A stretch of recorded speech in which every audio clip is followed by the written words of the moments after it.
faut rappeler en deux mots que, en gros, 72 voit l'émergence des mouvements écologistes et beaucoup se rappelleront d'une émission ravageuse qui était passée à La France défigurée, émission qui avait fait effectivement ici l'effet d'une bombe, où les carrières étaient présentées comme étant des instruments de destruction massifs absolument épouvantables.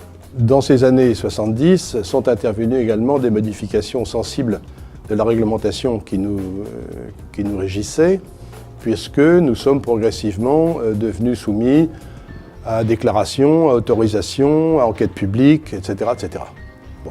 Donc il y a une modification réglementaire qui a commencé à prendre une importance considérable, qui aujourd'hui est tout à fait conséquente. En 1992, l'UNPG avait pensé qu'il était indispensable d'avoir effectivement une charte, de mettre ça sous forme d'un questionnaire. On a donc un référentiel, et ce référentiel vous permet de savoir quel est l'état d'un système industriel à un instant T, c'est-à-dire un document que les signataires qui voulaient, puisque c'est une charte libre, c'est pas une charte imposée, les signataires s'engageaient à des bonnes pratiques, si je puis dire.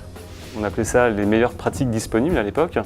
Et aussi, on s'engageait à mettre en place sur chacun de ces sites une commission locale de concertation et de suivi, un sujet qui allait devenir un peu le nerf de la guerre pour la charte environnement, et en tout cas un faire-valoir important. Alors c'est vrai qu'entre 1992 et 2003, la charte environnement a davantage permis d'identifier les bonnes pratiques que de les faire appliquer. Par contre, on a pu recueillir pendant toutes ces années un ensemble de bonnes pratiques avec derrière un raisonnement, une démonstration scientifique de l'intérêt de ces bonnes pratiques. Moi j'ai eu la partie finalement la plus facile, j'ai eu la partie d'une certaine manière conceptuelle.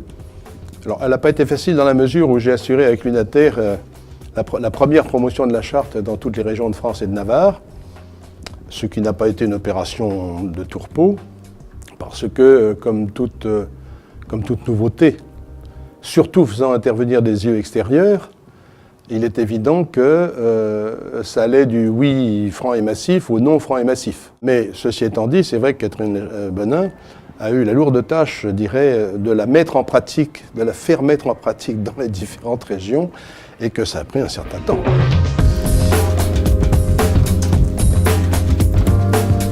La charte, le système de la charte, de cette démarche de progrès, venait d'être créé et commençait d'être proposé à nos adhérents en région.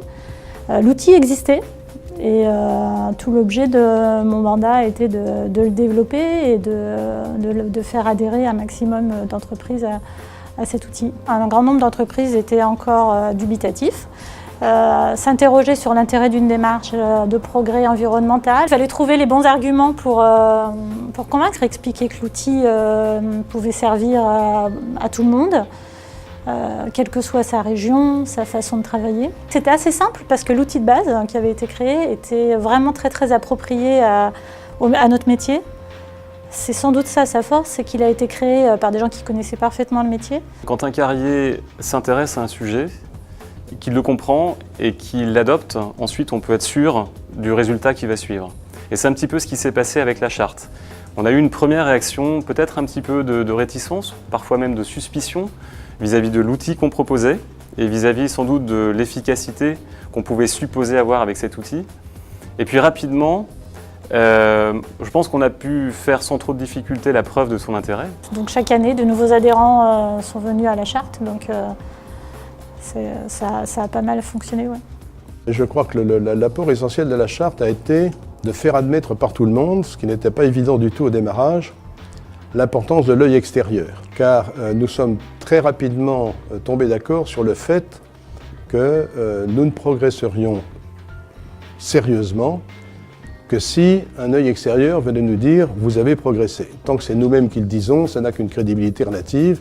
La charte se crédibilise aujourd'hui essentiellement par le dialogue qui est créé entre l'ensemble des parties prenantes, à la fois donc les acteurs de l'entreprise, mais également l'ensemble des acteurs externes et auditeurs qui peuvent intervenir sur nos sites. Je pense que le progrès le plus significatif qu'a apporté l'utilisation de l'outil charte dans les entreprises, ça a été de se dire que la concertation avec les parties prenantes extérieures à la carrière était un moyen d'avancer dans son activité.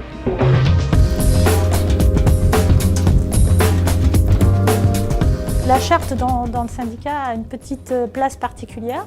C'est un petit espace de liberté et on en a parlé il y a quelques instants au sein de l'UNICEM qui fait qu'on peut imaginer des choses, peut-être les tester, des fois les louper, mais on peut avoir beaucoup d'idées et les développer. L'efficacité de la démarche de progrès portée par la Charte environnement des industries de carrière a été mesurée, suivie, prouvée. On a 10 ans de recul aujourd'hui. On a vu que chaque année, l'ensemble de nos entreprises ont montré des progrès concrets en matière d'environnement sur le terrain.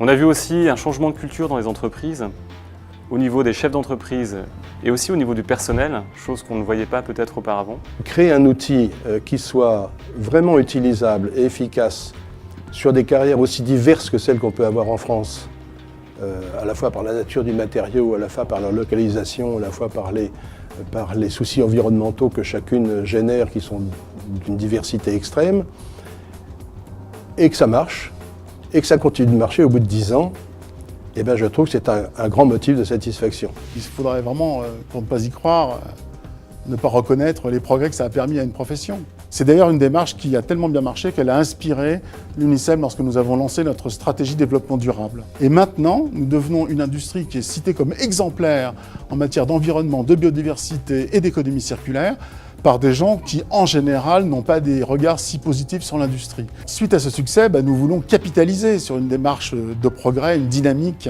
performante, et nous voulons l'étendre à d'autres branches, éventuellement des branches non extractives, et également à d'autres sujets, à d'autres thèmes. Je pense au transport, par exemple. La charte est une source de progrès, d'échange et d'évolution. Ces 3 mots ont été les fondements de la charte d'hier. Ces 3 mots sont encore les fondements de cette charte aujourd'hui, et j'espère qu'ils seront encore les fondements de demain. Un très bon anniversaire à la charte et un grand remerciement à l'ensemble de nos adhérents.